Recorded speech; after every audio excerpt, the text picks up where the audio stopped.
Bismillahirrahmanirrahim. Assalamualaikum warahmatullahi wabarakatuh. Bismillahi masyaallah la yasukul khair illallah. Bismillahi masyaallah la yasrifus su'a illallah. Bismillahi masyaallah ma kana min ni'matin faminallah. Bismillahi masyaallah la haula wa la quwwata illa billahil aliyyil azim. Innal hamdalillah nahmaduhu subhanahu wa ta'ala wa nasta'inu wa nastaghfiruh wa na'udzu billahi min sururi anfusina wa min sayyiati a'malina may yahdihillah fala mudhillalah wa may yudlil fala hadiyalah. Allahumma salli wa sallim ala sayyidina wa habibina wa syafi'ina wa maulana wa qurrati a'yunina Muhammad ibn Abdullah miftahi babi rahmatillah adada ma fi ilmillah salatan wa salaman daimaini bidawami mulkillah wa ala alihi wa ashabihi wa mawalah amma ba'du. Takmir dan jamaah sekalian, adik-adik semuanya yang hadir dalam kesempatan ini yang insya Allah kita semua dimuliakan oleh Allah Subhanahu wa ta'ala. Tahu gini saya pakai laptop tadi ya, sudah siap. Tapi tidak apa-apa, mudah-mudahan tidak mengurangi kekhidmatan kita dalam mengaji. Judulnya menarik, pemimpinku adalah menentukan masa depanku. Siapa pemimpin itu? Nah, pertanyaannya itu, siapa pemimpin itu? Jawabannya kita semua. Kullukum ra'in wa kullukum mas'ulun an ra'iyatih. Kullukum, setiap kalian, ra'in, adalah pemimpin ya. Kullukum ra'in wa kullukum mas'ulun an ra'iyatih. Dan setiap kalian itu yang tadinya dikatakan pemimpin adalah akan ditanya hasil kepemimpinannya oleh Allah besok. Berarti hati-hati. Bahkan pemimpin itu ketika dikaitkan dengan pembantu pun itu juga pemimpin terhadap dirinya dan tugasnya. Ya Allah, pemimpin. Pembantu rumah tangga itu loh pemimpin. Istri pemimpin, anak pemimpin terhadap dirinya dan kewajibannya. Ya Allah, pemimpin.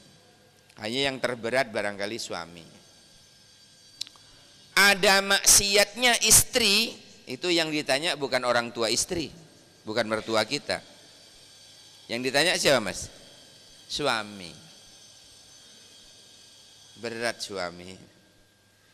Istri ndak sholat, yang ditanya suami. Opo bojomu gak sholat? Ada maksiatnya istri, yang ditanya suami.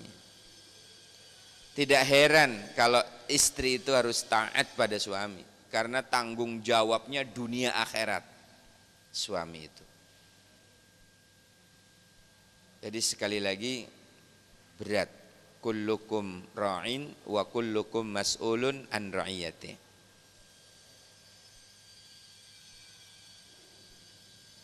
Setiap kamu berpotensi untuk menjadi ketua BEM. Apa? Berpotensi untuk menjadi pemimpin. Termasuk presiden, mulai dari presiden BEM, ada presiden RT, ada presiden RW, ada presiden kepala desa, ada presiden kecamatan, presiden wali kota atau bupati, ada presiden Jawa Timur, ada presiden pusat. Jadi semua itu presiden, pemimpin. Jadi berpotensi, kalian adalah berpotensi untuk menjadi pemimpin. Jangan terjebak dengan kata-kata mending, mendingan. Kan ada kemarin ya, yang baru dilontarkan oleh MC International, pemimpin muslim korup. Kan mendingan pemimpin kafir yang tidak korup. Itu suara-suara setan, iblis.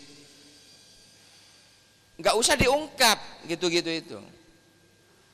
Kalau itu diungkap seolah-olah semua muslim korup, semua santri gak ono sing entos. Nggak usah diungkap ke permukaan, itu suara setan. Orang cerdas tidak akan pernah mau kata-kata itu. Makanya tadi disinyalir oleh MC karena banyaknya di medsos suara-suara seperti itu. Ya, itu iblis, setan. Kalau ada muslim yang korup, 1-2, kan masih ribuan jutaan yang baik, termasuk lu pade, calon-calon pemimpin yang baik hati, tidak sombong, rajin menabung dan sikat gigi.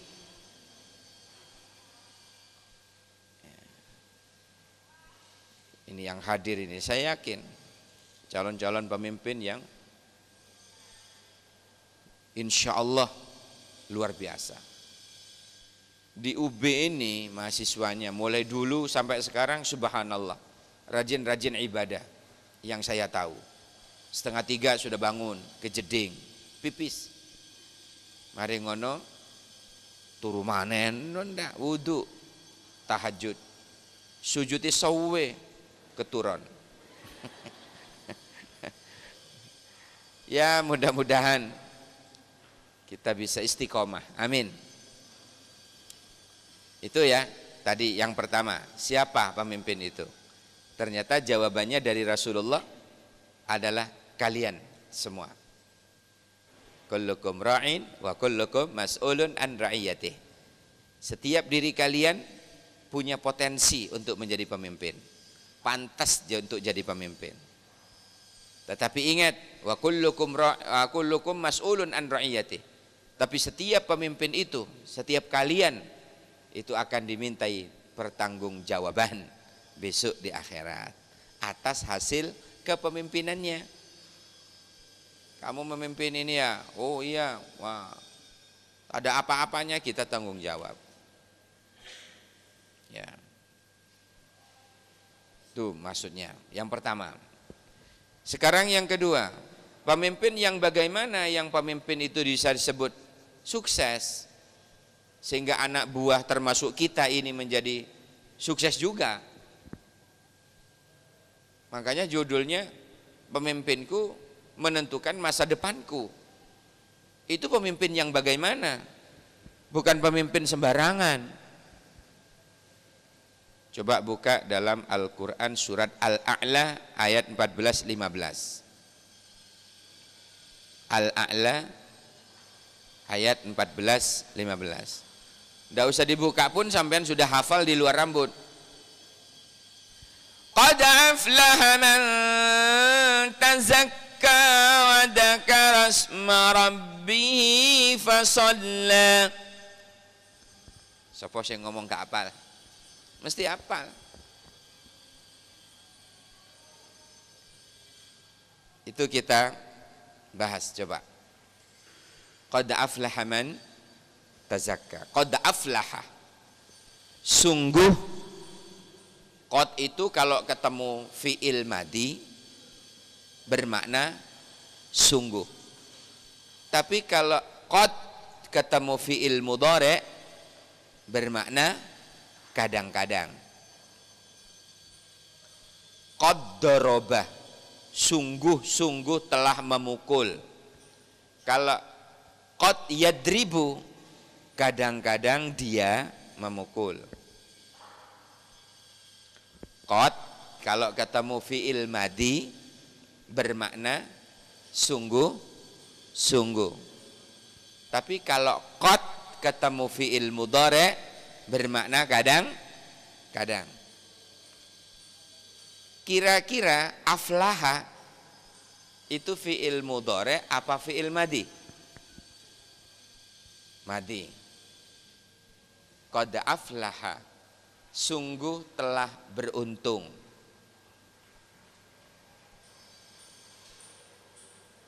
Siapa yang dimaksud? Kok pakai fi'il madi, Pak? Iya. Quran memberi contoh pemimpin-pemimpin terdahulu, termasuk Rasulullah Muhammad sallallahu alaihi wasallam. Kan sudah wafat tuh. Khulafaur Rasyidun, Khulafaur Rasyidin itu juga telah wafat. Jadi yang pantas untuk dicontoh itu orang-orang terdahulu, kan begitu ya? Soekarno sendiri sudah wafat di Indonesia. Nah, berarti di situ madi, qad aflaha, sungguh beruntung, sukses. Untuk kita contoh maksudnya, untuk kita contoh. Siapa sebenarnya yang dikatakan aflahah itu? Man, orang. Orang yang bagaimana? Tazakka, yang mensucikan dirinya. Jadi pemimpin yang pantas untuk dijadikan pemimpin kita adalah pemimpin yang mensucikan diri. Man tazakka. Jadi calon-calon pemimpin mulai dari RT, RW sampai presiden. Kalau di kampus misalnya mulai dari ketua HMJ, ketua kelas, dari ketua kelas naik ketua HMJ, naik ketua apalagi, terus badan eksekutif. Siapa yang pantas, siapa yang cocok untuk menjadi pemimpin adalah man tazakka, orang-orang yang mensucikan diri. Dari apa? Dari kezoliman, apalagi kemusyrikan, apalagi mensucikan diri dari akhlak yang buruk. Sebab akhlak itu ada sayyi'ah, ada madhmumah, tercela, ada akhlak sayyi'ah, jelek. Tidak semua akhlakul karimah, tidak semua akhlakul mahmudah, terpuji. Ada akhlak-akhlak yang apa tadi? Ada akhlak yang tercela, ada akhlak yang jelek. Jadi alamat kalau ada pemimpin akhlaknya buruk, itu pasti tidak menentukan bawahannya ke depan baik. Yakin saya. Sedikit banyak pemimpin itu mempengaruhi kepada yang dia pimpin. Karakternya misalnya jelek, wataknya jelek, watak welek.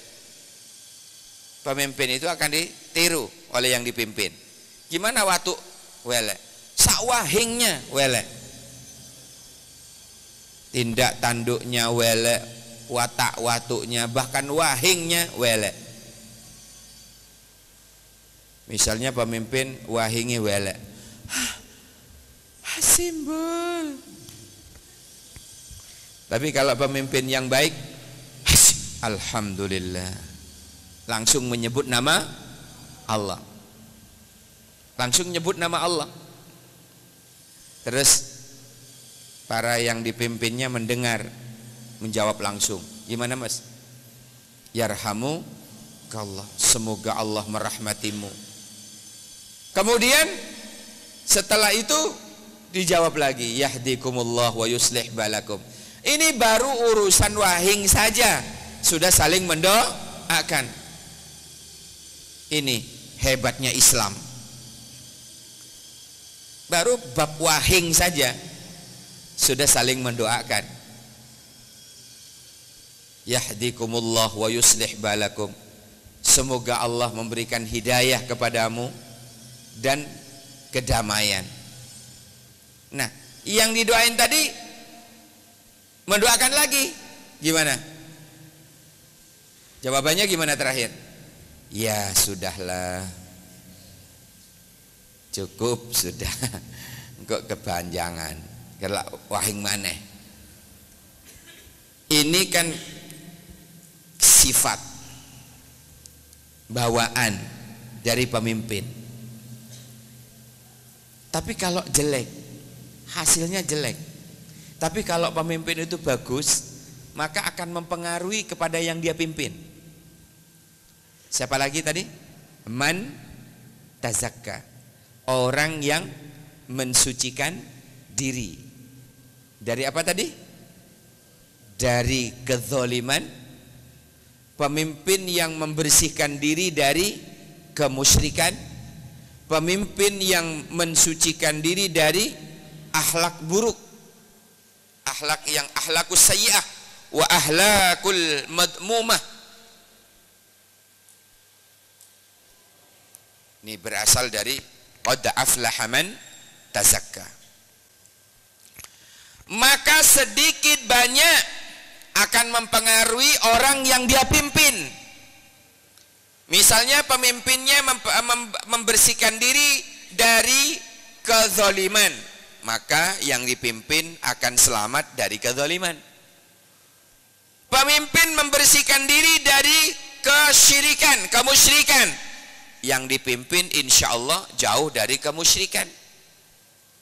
Pemimpin menjauhkan dirinya, mensucikan dirinya dari akhlak yang buruk, maka yang dipimpin insya Allah akhlaknya baik.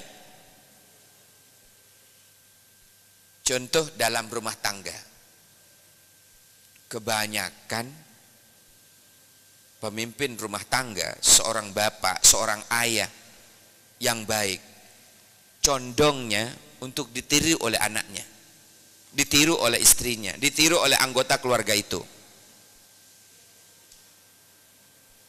Kalau ada yang enggak, berarti perkecualian. Rotok metal misalnya, itu tidak terjadi kecuali pada sincan. Dipendeli mendeli pisan, dikandani ngandani, kati ditol gak payu, diusir jauh sangu, sincan lain. Tapi kalau di masyarakat, di kampus ada BEM misalnya, kalau BEM-nya bagus, santri ya, orangnya akhlaknya bagus, cerdas, itu nanti sifat-sifat itu tak teruskan dulu. Pemimpin yang bagaimana dulu? Man tazakka, orang yang mensucikan diri. Tak ulangi, dari kezaliman, dari kemusyrikan, dari akhlak yang buruk. Man tazakka. Lanjutannya, wa dzakara asma rabbih, dan selalu hatinya ingat Allah, lisannya selalu menyebut nama Allah. Hatinya ingat Allah, lisannya selalu menyebut Allah. Itu pemimpin sukses. Kalau ditanya pemimpin yang bagaimana Pak? Man tazakka wa dzakara asma rabbih. Yang kedua, hatinya selalu ingat Allah, lisannya selalu menyebut nama Allah, selalu berzikir, menyebut nama Tuhannya. Fadzakara asma rabbih, selalu menyebut nama Tuhannya, selalu mengingat Tuhannya di hatinya. Hatinya selalu ingat, lisannya selalu menyebut. Itu pemimpin yang patut kita tiru. Inilah kepribadian Rasul sebagai pemimpin. Ditutup dengan ayatnya apa? Fasallah. Pemimpin yang tidak pernah meninggalkan sholat. Jenengan tingali sudah ya, lihat. Mulai dari pemimpin tingkat bawah, lek wis gak tahu sholat, alamat gak ada, keberkahan itu gak ada. Sampean hidup di tengah masyarakat, Pak RT sampean enggak sholat, aduh alamat. RT ini sampean enggak sholat, teman lihat. RW sampean enggak sholat, sampean lihat keadaan. Keberkahan itu enggak ada. Rahmah tidak pernah diturunkan oleh Allah. Ini nas Quran. Wa dzakara asma rabbih fasalla. Yang ketiga, selalu menjaga salatnya. Menjaga salat itu yang bagaimana? Istiqamah dan khusyuk. Salat yang sesuai dengan tuntunan syariat. Shallu kama ra'aitumuni usalli. Salatlah kalian sebagaimana engkau melihat aku salat, kata Rasulullah. Berarti salat yang sesuai dengan petunjuk Rasulullah, yang sesuai dengan apa yang telah dicontohkan oleh Rasulullah. Bukan salat yang ngarang-ngarang dewe. Allah. Apa ngene? Ada lagi naruhnya, tangannya ditaruh, Allahu Akbar. Apa ini? Nggak usah sudah. Kalau ingin menekan hati, biasa saja, itu sudah lurus hati. Tangan kiri kita, tangan kiri kita kan di bawah tangan kanan. Allahu Akbar.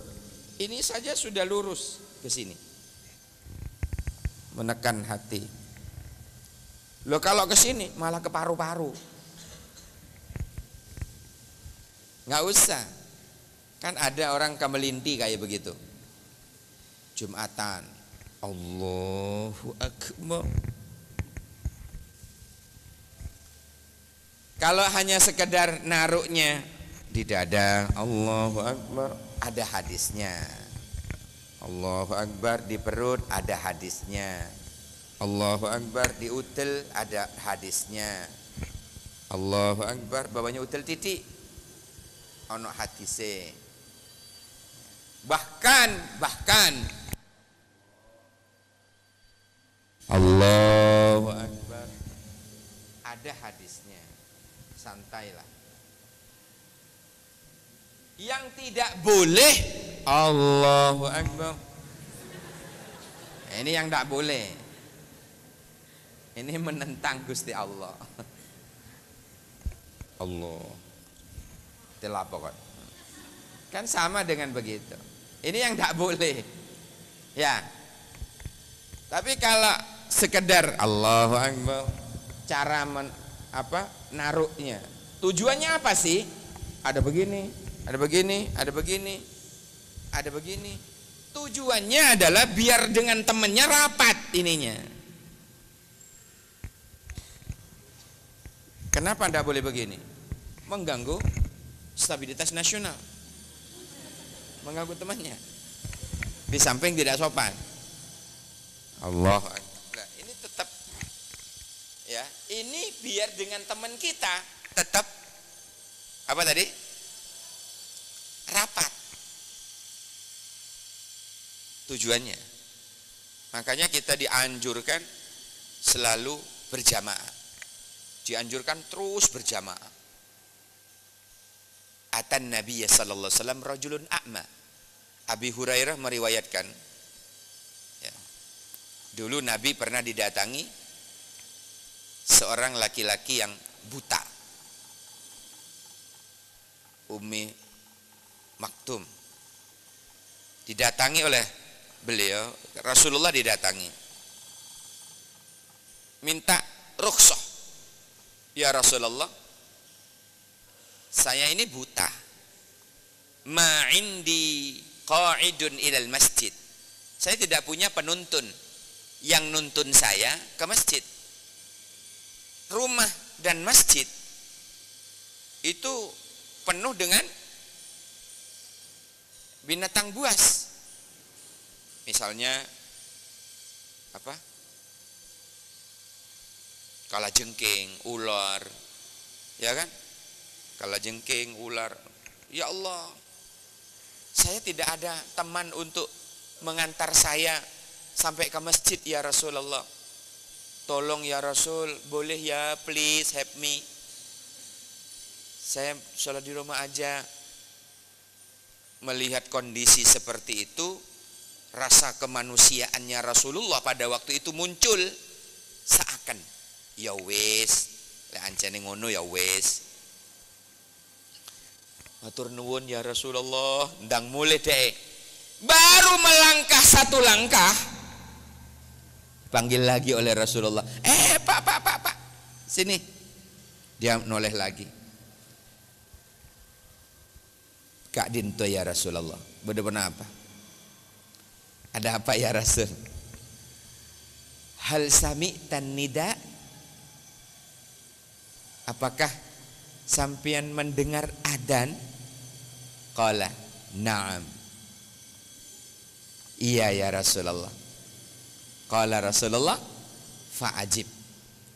Datangi. Buta lo ya. Buta, tidak punya penuntun dari rumah ke masjid, dalam keadaan membahayakan, masih disuruh mendatangi jamaah. Bagaimana sing melek kok pura-pura picek? Ya Allah. Fa'ajib itu bukan hanya jawablah adzan, enggak. Kan ada orang mengartikan fa'ajib, sing penting jawab adzan. Bukan. Fa'ajib itu artinya nekanono siro. Hendaklah kamu datangi tempat di mana adzan itu berkumandang. Disuruh datang Nah, kaitannya dengan pemimpin. Pemimpin yang suka berjamaah, Masya Allah. Kenapa masjid di UIN Zuhur, Asar penuh?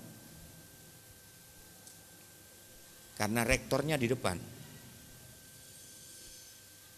Tidak hanya sekedar nyuruh, tapi action.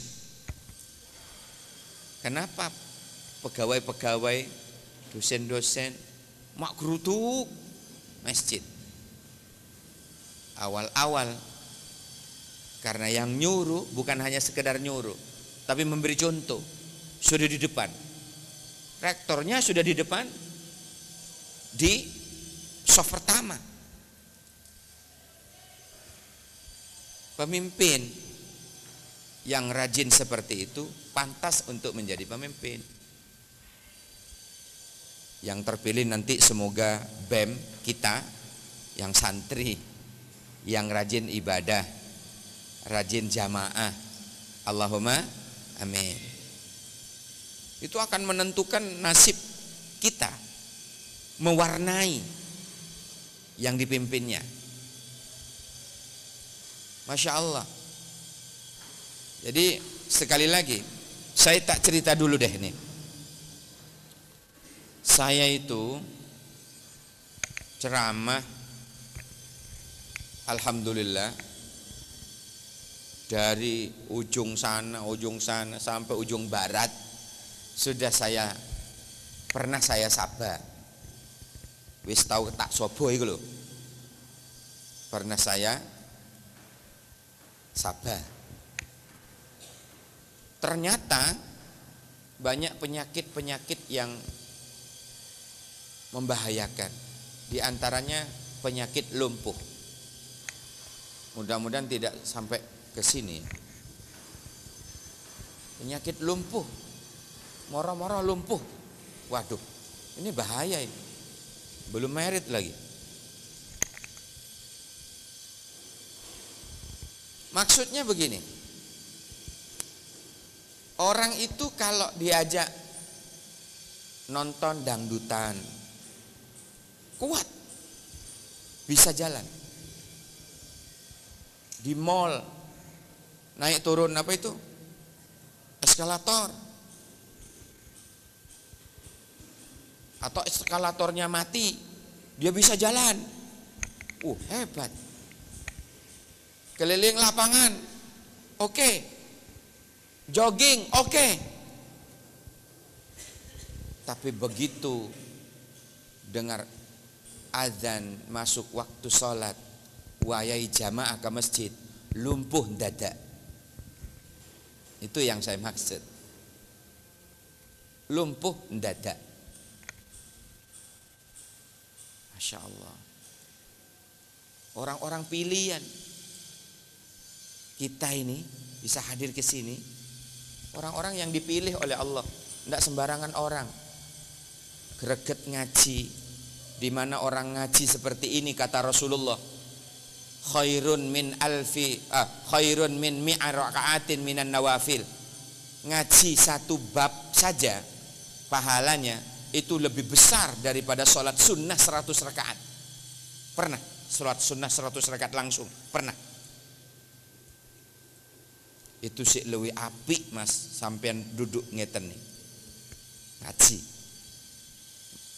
lebih besar pahalanya daripada sholat sunnah 100 rakaat. Ya Allah, betapa dahsyatnya orang ngaji ngeten. Lah orang-orang seperti ini pilihan. Ya, pilihan, dipilih oleh Allah. Ya. Jadi banyak orang lumpuh sekarang itu. Lumpuh dadak. Tapi lek wayai jamaah, wayai ngaji, lumpuh dadak. Padahal di kampung-kampung itu rumahnya dekat dengan masjid, tidak berangkat juga, malah kelon. Ya apa? Masya Allah, betapa dahsyatnya, dahsyat. Panggilan Allah, dipilih kita ini oleh Allah. Tidak semua orang bisa. Ada lagi yang kedua, penyakit kupe. Apa mas? Kopokan. Kopok, ngel matengel kopengah. Apa bahasa Indonesianya ya? Tuli. Banyak penyakit tuli.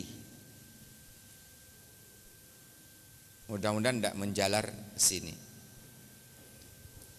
Maksudnya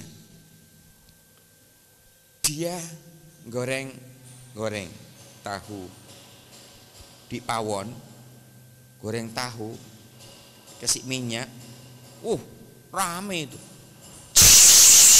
rame itu, ya kan? Rame. Sibuk seperti itu loh. Sibuknya orang seperti itu loh.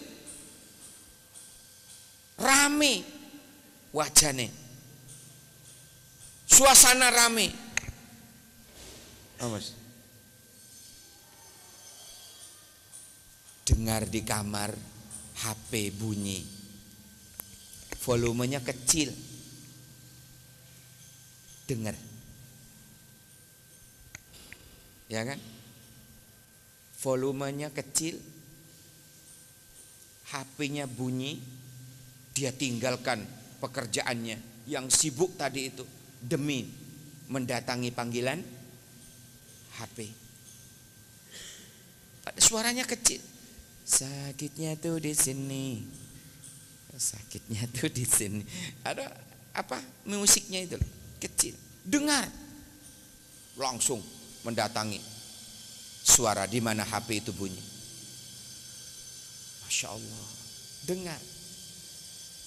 Tapi Tapi ketika speaker masjid, hayya 'alal falah, gupek ndadak. Kopok tengel mendadak. Ndak dengar. 20 menit lagi. Ya enggak, 10. Ya Allah. Speaker masjid sudah lantang, speakernya sudah besar, volumenya besar, hayya 'alas shalah sudah dengar, apa sudah banter, lah ngono lho, nggak mampu dia dengar. Suara HP kecil mendengar. Itu ada penyakit gupek mendadak. Ciri pemimpin seperti itu jangan dipilih, bahaya. Pemimpin lumpuh mendadak, pemimpin gupek mendadak. Yang ketiga, ada 3 penyakit. Yang ketiga penyakitnya adalah buta, terahum, ya. Bidok bahasa halusnya. Buta. Tapi, nah, ketika dia pegang HP, tulisannya itu kecil, jawab di Facebook, Twitter, WhatsApp, di Instagram, nulis cuilik, wena enjoying what is right, enjoy dia. Masya Allah. Dibandingkan Quran, tulisannya wis gede-gede, ngono loh gak ketok. Namanya pijak dadak, dari malesnya. Model pemimpin yang seperti itu jangan dipilih, berbahaya. Namanya pijak dadak. Itu tanda-tanda malas. Kriteria pemimpin yang malas, yang dihinggapi penyakit-penyakit mendadak seperti tadi. Ini berbahaya, berbahaya. Baik, waktu terlalu singkat. Berikutnya, sifat pemimpin. Jelas di dalam kitab-kitab sejarah, kitab-kitab hadis, untuk selalu itba kepada Rasul, mengikuti Rasulullah sebagai contoh tauladan. Laqad kana lakum fi Rasulillahi uswatun hasanah. Sebagai uswah, sebagai contoh yang baik, kata Allah, adalah Rasulullah. Kaitannya dengan beliau menjadi pemimpin, sifatnya tiru. Pertama, siddiq. Pemimpin yang siddiq. Apa mas siddiq? Benar. Jangan hanya diartikan jujur. Banyak di buku-buku diartikan jujur, kurang. Benar. Benar omongane berarti jujur. Benar kelakuane, benar janjine, benar. Pokoknya benar. Itu namanya siddiq. Makanya Abu Bakar as-Siddiq. Kenapa dikatakan as-Siddiq? Karena Abu Bakar itu selalu membenarkan Rasulullah. Apapun yang terjadi pada Nabi itu benar. Yakin dia. Ya. Apa yang terjadi pada Rasulullah itu yuha, wahyu yuha, wahyu yang diwahyukan. Makanya Abu Bakar selalu membenarkan Rasulullah. Dengan adanya Isra Mi'raj, semua orang mencemooh Kanjeng Nabi, mengatakan Nabi gila dan sebagainya. Terus datang ke rumahnya Abu Bakar, gimana itu temanmu gila itu? Wis gendeng, koncomu wis gendeng. Apa jadi ini? Dia mengatakan mengaku baru Isra dan Mi'raj. Ya apa menurut kamu? Menurutku, iya, itu benar. Makanya dijuluki Abu Bakar as-Siddiq, selalu membenarkan. Makanya sifat Nabi itu siddiq. Sifat pemimpin yang patut kita contoh adalah pemimpin yang punya sifat as-Siddiq. Apa itu?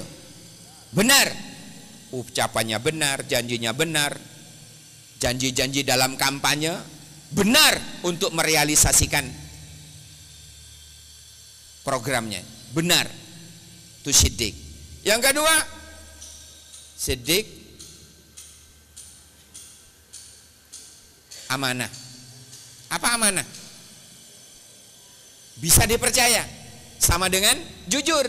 Lah ini yang kedua ini diartikan jujur. Karena selalu bisa dipercaya. Itu mulai kecil Rasulullah itu. Mulai masih belum diangkat sebagai nabi, itu sudah menjadi pemuda yang bisa dipercaya. Pemuda yang bisa dipercaya, itulah Rasulullah. Selalu bisa dipercaya. Makanya mulai kecil Nabi memiliki titel namanya Al-Amin. Maksudnya Al-Amanah, orang yang bisa dipercaya. Kalau titel-titel akademik bisa dicari. Alhamdulillah kemarin saya sudah berhasil membuang S. Kebanyakan S pilek. DRS, S-nya sudah tak buang. Kemarin ya, itu gampang mencari akademik. Saya kebetulan kemarin ujian itu dikeroyok 7 profesor di UIN Surabaya. Namanya UINSA, UIN Sunan Ampel Surabaya. Nah, itu untuk menghilangkan es. Saya tendang es itu mencelat. Saya sudah tidak kebanyakan minum es karena takut pilek. Ya. Jadi saya sudah buang esnya. Nah, alhamdulillah. Lah, tapi itu tidak bisa menjamin seperti sifat-sifat yang melekat pada diri Rasulullah. Ya kan? Subhanallah, betapa dahsyatnya Rasulullah. Amanah. Yang ketiga, tabligh. Apa mas tabligh? Pemimpin yang kepedulian sosialnya tinggi. Tabligh itu bermakna dua. Kepedulian sosial, tabligh itu juga bisa diartikan menyampaikan yang benar itu benar, yang salah itu salah. Itu pemimpin. Iso dicekal omongane. Kucing iso dicekal buntute. Lek menungso iso dicekal omongane. Pemimpin yang dipegang omongane. Maka butuh di situ yang namanya tabligh. Paham? Butuh yang disebut tabligh di situ. Pemimpin yang bisa dipegang omongannya, pemimpin yang kepedulian sosialnya tinggi, itu namanya tabligh. Siddiq, amanah, tabligh. Kepedulian sosial. Pemimpin yang peduli pada anak-anak, children yatim. Pemimpin yang peduli kepada fakir kismin. Pemimpin yang peduli pada janda-janda muda. Ya apa? Tua. Yang sudah tak berdaya. Yang terakhir, apa mas? Fatonah. Pemimpin yang cerdas. Milih pemimpin yang IPK-nya tinggi. Pemimpin kok 2, pemimpin itu yang 3, 4, 5. Ono IPK 5. Ya. Kenapa? Kan saya itu heran ya. Mulai saya masih kuliah dulu. Senat mahasiswa, SEMA dulu. Sebelum ada BEM itu, dulu saya masih kuliah itu namanya ketua SEMA, Senat Mahasiswa.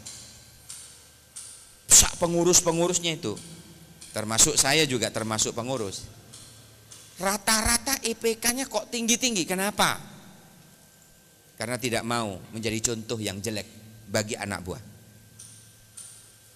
Rata-rata pengurus BEM IPK-nya tinggi. Tidak mau menjadi contoh yang jelek. Bahkan sebelum kepilih jadi BEM, IPK-nya sudah tinggi.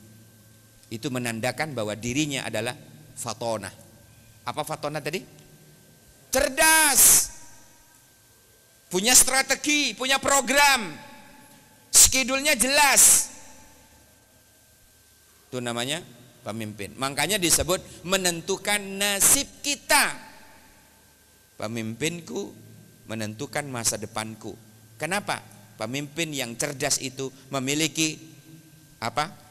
Program yang jelas, schedule yang jelas untuk membawa siapa yang dipimpin itu menjadi anak buah yang subur makmur, gemari paloh Cinawi, toto tentrem kertor harjo. Aman, daman, nyaman.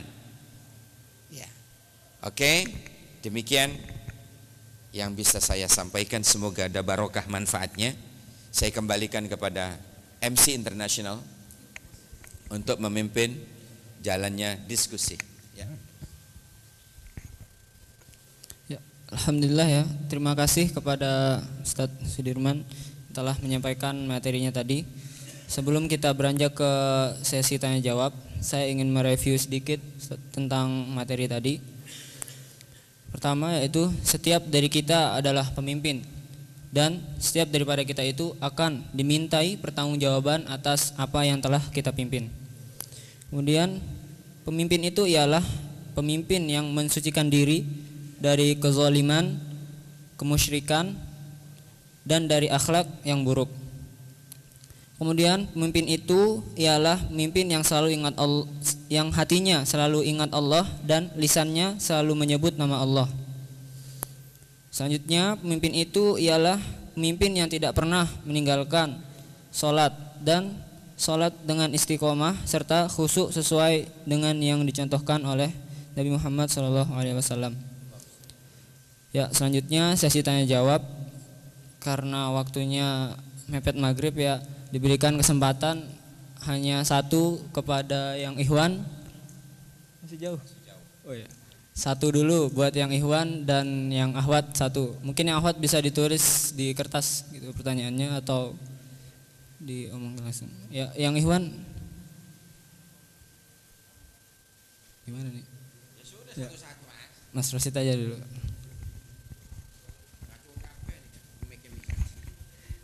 Bismillahirrahmanirrahim. Terima kasih atas kesempatan yang telah antum berikan. Perkenalkan, nama saya Alim dari Assalamualaikum warahmatullahi wabarakatuh. Perkenalkan, nama saya Alim dari Filkom angkatan 2015. Pertanyaan saya,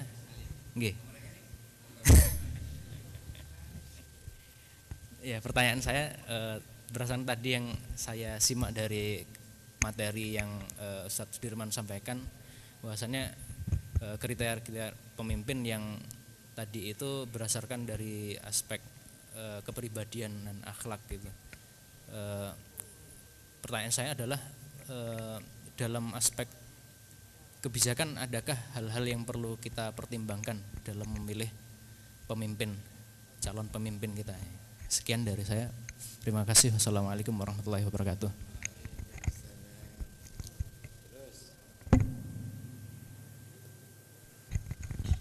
Kemudian yang akhwat dulu ada? Enggak.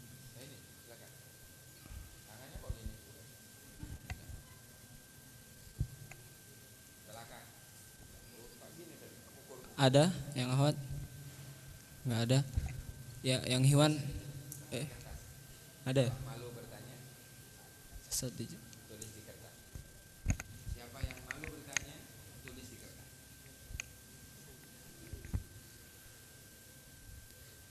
Ya, yang Ikhwan. Ya.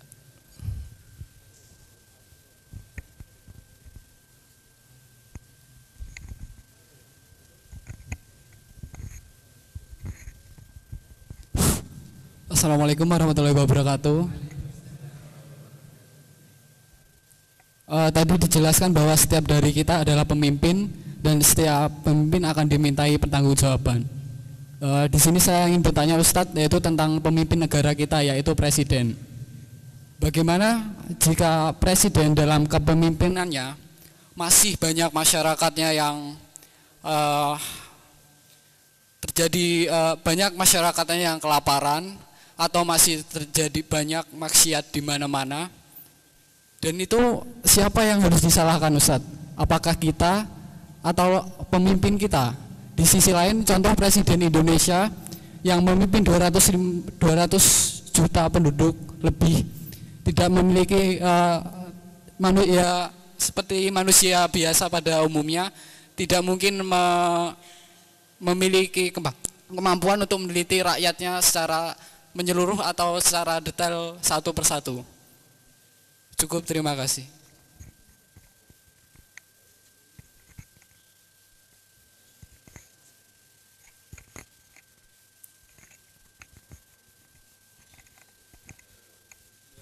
Dua dulu. Ya.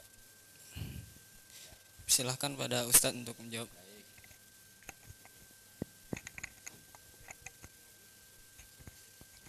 Tadi ditanya dari sisi kebijakan. Kebijakan itu muncul ya kalau kepribadian pemimpin itu tergantung kepada kepribadian, human personality. Kalau seorang pemimpin itu sudah memiliki sifat-sifat yang kebalikannya tadi, dia sudah mulai tidak benar. Dia sudah mulai tidak jujur, tidak amanah. Dia sudah mulai tidak peduli pada rakyatnya.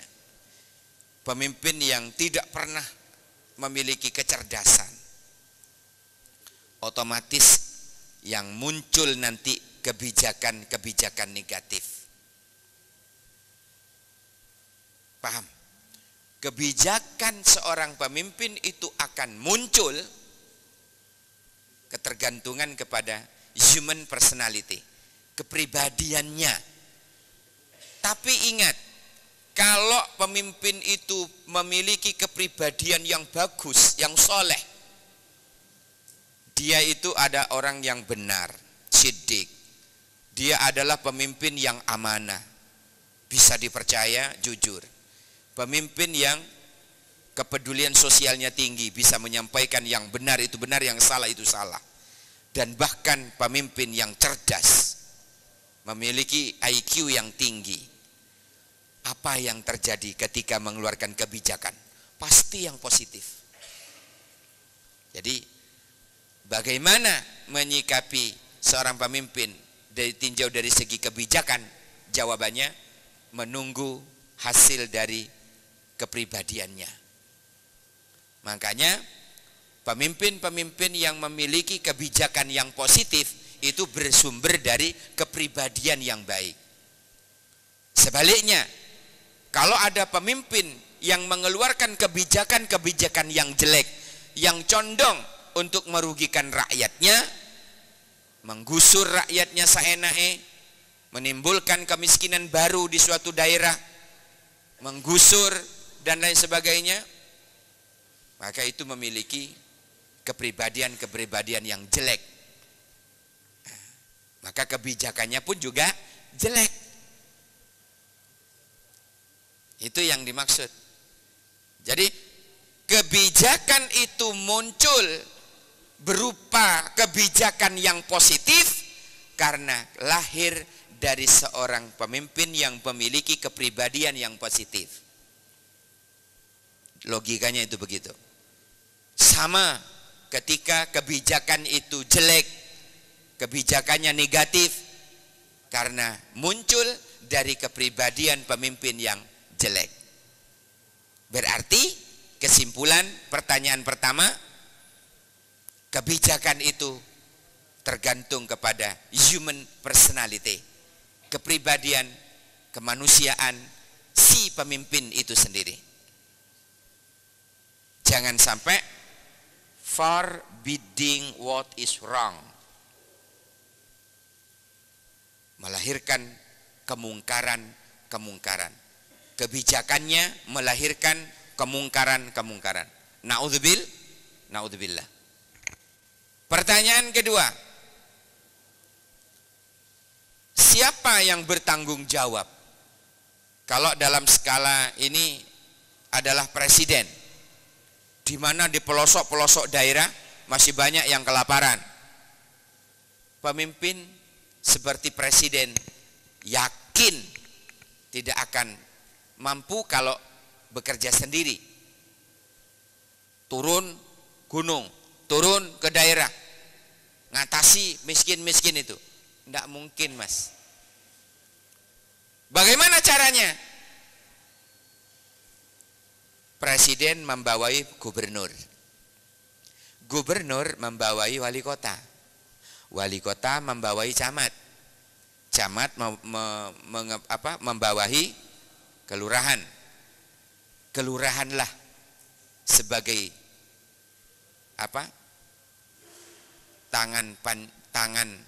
kepanjangan tangan dari presiden yang menangani. Gitu caranya.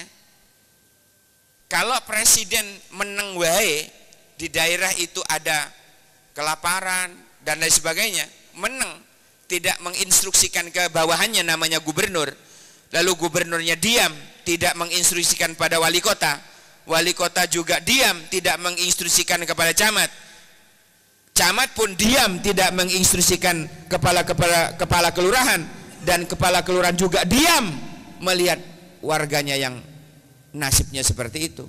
Maka inilah yang disebut dengan dosa jamaah.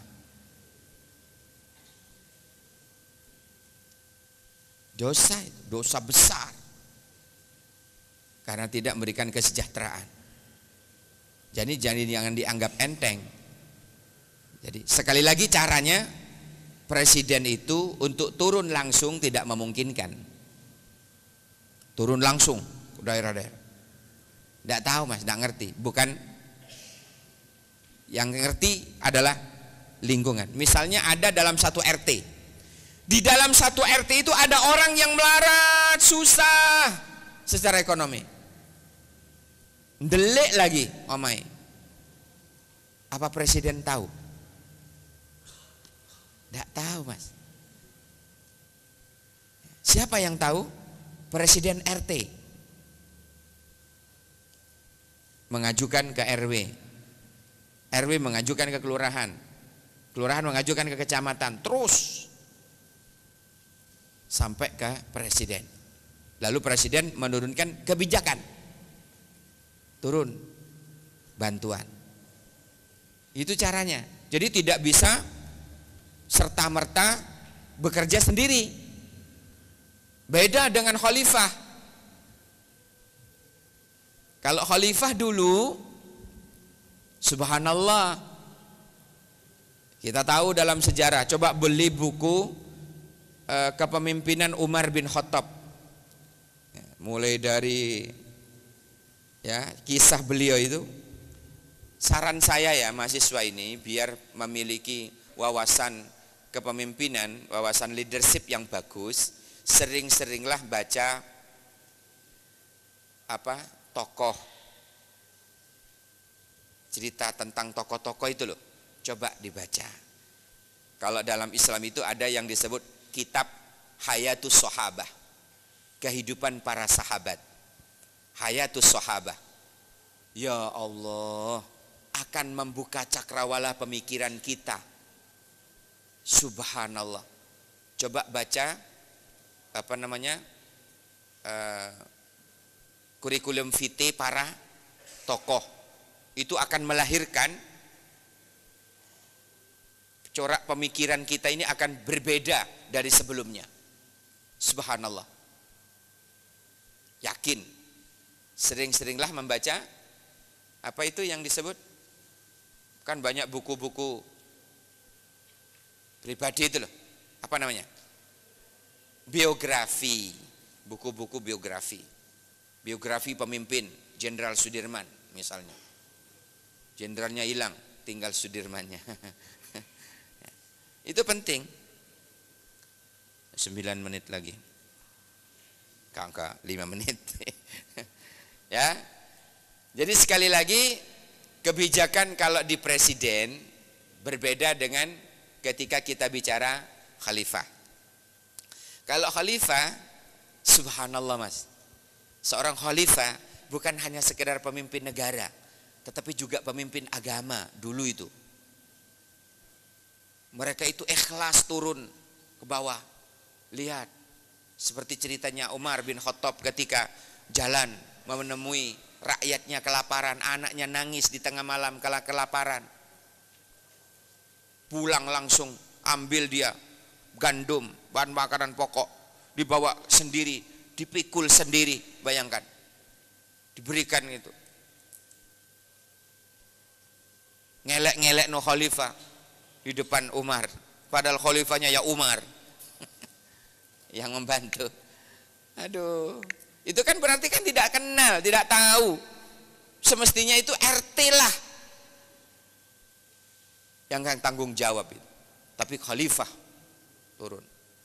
Lain dengan kita ketika berbicara zaman sekarang, apalagi namanya presiden. Nggak ngerti mas, urusan RT RW itu. Le ono wong udunen, nggak ngerti.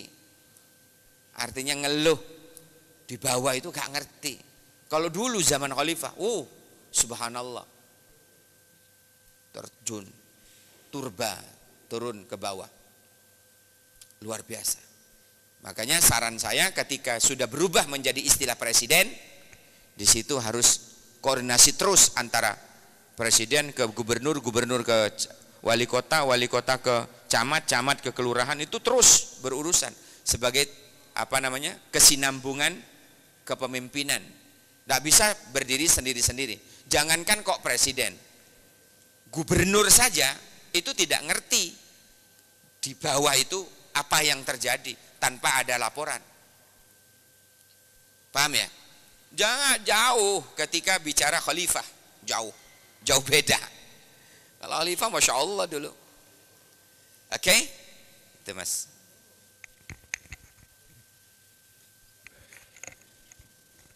Ya, terima kasih atas Ustadz Sudirman ya, yang telah menjawab dua pertanyaan tadi. Dengan berakhirnya pemaparan Ustadz tadi, maka berakhir pula lah Kasensor pada sore hari ini. Sebelum itu ada